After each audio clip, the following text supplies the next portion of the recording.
Assalamualaikum and welcome to Reality Check, your daily look at the news that truly matters.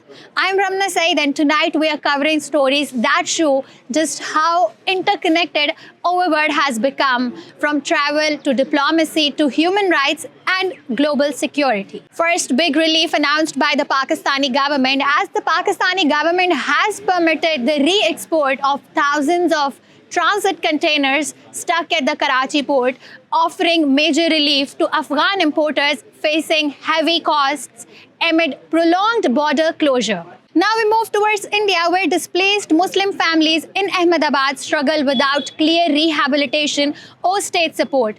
Displaced Muslim residents in Ahmedabad say they have been left to manage on their own after demolitions and evictions. Many families lack proper housing compensation and basic services, while the promises of rehabilitation remain unfilled. Finally, Iran has escalated its crackdown on dissent by actively jamming Elon Musk's Starlink satellite internet, cutting off at a critical communication lifeline for protesters and activists.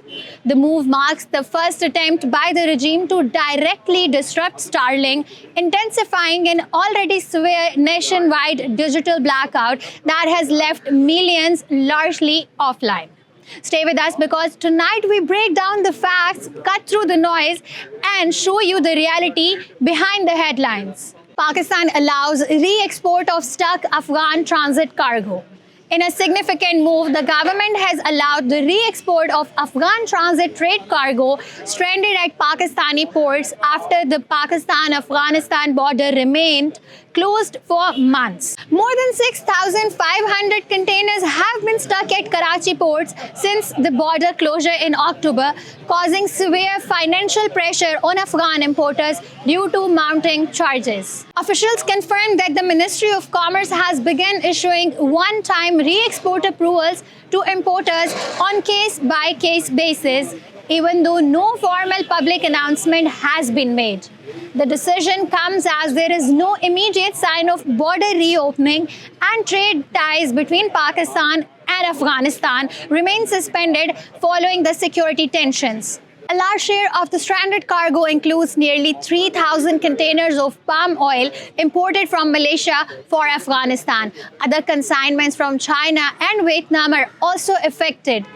Diplomatic missions of these countries approaching Islamabad and urging for the approval of re-export to alternative routes and ports. Authorities say most of the stalled cargo is concentrated at Karachi ports, while only limited number of containers remain at Chaman and Torkham border. The move allows Afghan traders to divert shipments through other regional ports, reducing losses and supply disruptions. Trade data shows Afghan imports via Pakistan have sharply declined over the past 2 years and may fall below $1 billion this fiscal year if the suspension continues, accelerating Afghanistan's shift to alternative trade routes. Why this is happening? The Pakistan-Afghanistan border has remained closed since October due to security tension and collapsed talks. With no signs of reopening, the demurrage charges were rising daily, creating financial losses for Afghan importers and pressure from the foreign suppliers and diplomats. And who benefits the most? Afghan importers get immediate relief from the mounting port charges. Exporters from China, Malaysia and Vietnam benefit by rerouting goods to alternative ports. Pakistan ports also reduce congestion caused by the stuck containers. Let's now look at India, where displaced Muslim families in Ahmedabad struggle for shelter, support, and ongoing uncertainty. Bulldozers over Justice India demolishes Muslim homes, where Supreme Court watches. Everything Mumtaz built with a lifetime of hard work has vanished in hours. Her home, where she raised her children, now lies in the rubble along Chandola Lake in Ahmedabad. She is one of the thousands of Muslim residents whose lives were shattered during a massive demolition drive carried out by the Gujarat authorities in April and May 2025. The drive targeted areas labeled as illegal Bangladeshi settlements just months after India's Supreme Court reaffirmed the right to shelter and warned against extrajudicial demolitions. Despite this, Ahmedabad Municipal Corporation erased at least 12,000 homes, of them in Muslim-dominated localities, leaving families without shelter, compensation, or even rehabilitation. Residents recount being surrounded by heavy police deployment, men being paraded as alleged Bangladeshis, and bulldozers following after. Many had valid identity documents, some even passports, yet were still branded illegal and pushed into homelessness. Women, children, widows, and daily wage earners were forced into cramped rental auto rickshaws or relatives' homes, while landlords exploited their desperation with inflated rents. 9 months on, the debris still surrounds Chandola Lake. No redevelopment plan, no resettlement, no relief. Mosques, shrines, and centuries-old community spaces were also destroyed, deepening the sense of erasure. Rights activists say that this is not isolated but also a part of the wider bulldozer politics across Gujarat, where Muslim homes, religious sites, livelihoods have been repeatedly targeted since 2022.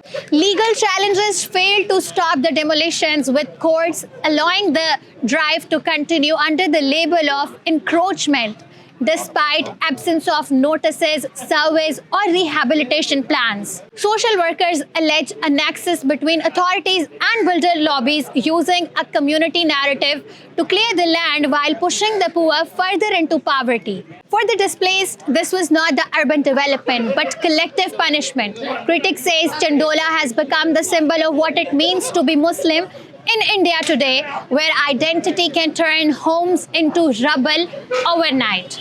Let's talk about the scale of the impact. Independent reports, resident accounts, and the legal filings confirms that a very large number of homes were demolished and that the affected population was predominantly Muslim.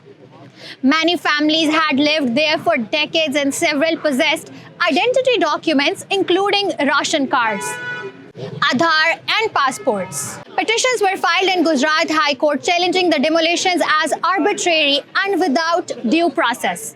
The court did not grant a stay and allowed the drive to continue, citing existing land and water body regulations. This means the demolitions were legally permitted by the court, though the humanitarian consequences remain contested. Iran has for the first time moved to actively jam Starlink satellite internet, marking a major escalation in its nationwide digital blackout.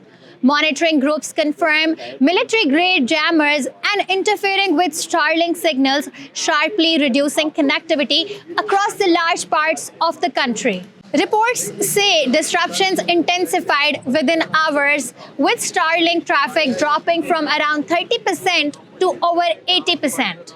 Despite tens of thousands of terminals operating inside Iran, the service is now functioning in scattered pockets only. Experts say the disruption is likely caused by the GPS signal interference, which Starlink relies on to connect with the satellites. Iran has expanded GPS jamming since its recent tensions with Israel, leading to near total blackouts in the sensitive areas. NetBlocks confirmed Starlink access is being jammed, though limited connectivity remains in some locations. Digital rights researchers describe the scale of disruption as unprecedented, with satellite traffic collapsing suddenly. Analysts warn that blackout has slashed Iran's internet connectivity by up to 90%, costing the economy as estimated $1.5 million per hour. Losses are already believed to exceed $130 million, and US media reports say the President Donald Trump has urged Elon Musk to assist Iranian protesters. Musk has reportedly authorized efforts to restore access and approved free Starlink service during the outage. Experts say the jamming remains the biggest obstacle. Meanwhile, Iranian security forces are reportedly raiding homes and confiscating Starlink dishes to stop protest footage from leaving the country. Despite limited restoration of phone calls in some areas, Iran remains largely cut off from the outside world. So tonight we have seen a spectrum of news across South Asia and beyond, where people are facing both challenges and relief. Afghan traders in Pakistan received a major boost as the government has allowed to re-export the thousands of stranded containers, easing financial pressures, providing a path forward amid border closures. However, in India, Muslim families in Ahmedabad continue to struggle after demolitions left them without proper housing or support. Meanwhile, in Iran, citizens face an unprecedented digital blackout as the regime targets Starlink, cutting off vital communication for the protesters. These events reflect a mix of hope, hardship, and resilience in the region. Stay informed, stay critical, and never stop asking the hard questions. I'm Ramna Said, and this has been your reality check. Thank you for watching.